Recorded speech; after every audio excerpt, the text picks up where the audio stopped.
Dak Prescott, whoever the offensive coordinator is going to be, they probably normally this is what goes on. These are just my thoughts, not concrete things here, but normally when an offensive coordinator is hired, he like to bring in his guys, his philosophy, and his ways, and his I guess his thoughts of teaching. So it could be possible that Kellen Moore be on the chopping blocks or the hot seat by default. So it's one of those things, guys.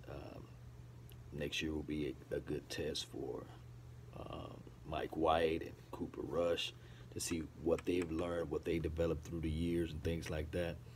But outside of that, to me personally, Kellen Moore, I'm going to say it again, maybe on a hot seat just because Scott Linehan is gone, but also he may be in good grace because he got those parameters. He knows the game. He knows it.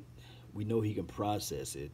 We know that he's not a mobile quarterback, so him teaching Dak Prescott are going to be things like, okay, whatever. But he knows the playbook. Now, this is the thing. If it's a brand new playbook, a brand new philosophy, brand new people into the mix, maybe one of those things where they're going to just go ahead and say, you know what, Kellen, there's the door.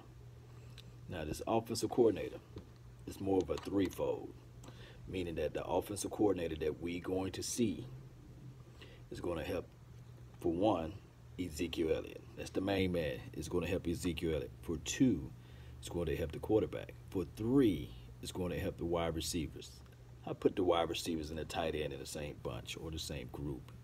So when we go back and process and do all our work and homework on this thing, the best thing that we can look at and say to ourselves, okay, Kellen Moore's on the hot seat. That's number one priority. Well, not priority, but that's number one flaw right there with this particular keeping Kellen Moore. He would be on the hot seat.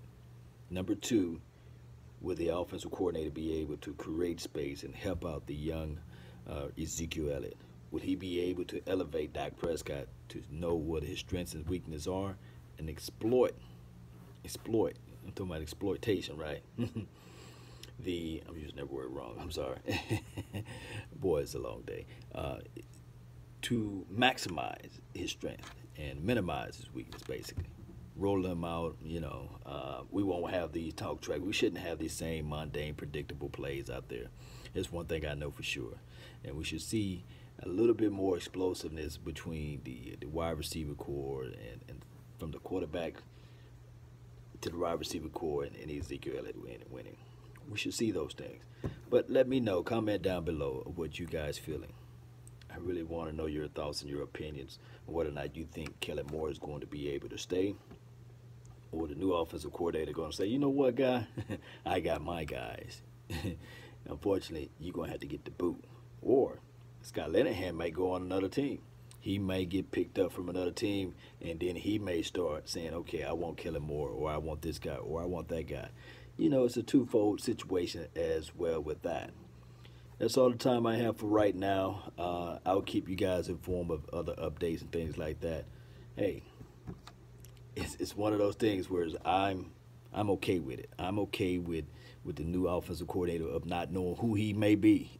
But I think that if Will McClay can pick out players, hopefully he can pick out coordinators.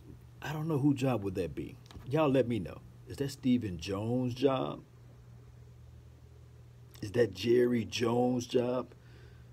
Or is that Jason Garrett's job to go pick out an offensive coordinator? Y'all let me know. I wish it was Will McClay, because Will McClay know how to evaluate talent, right? Peace, man. I appreciate everybody for tuning in. I'm out. Salute.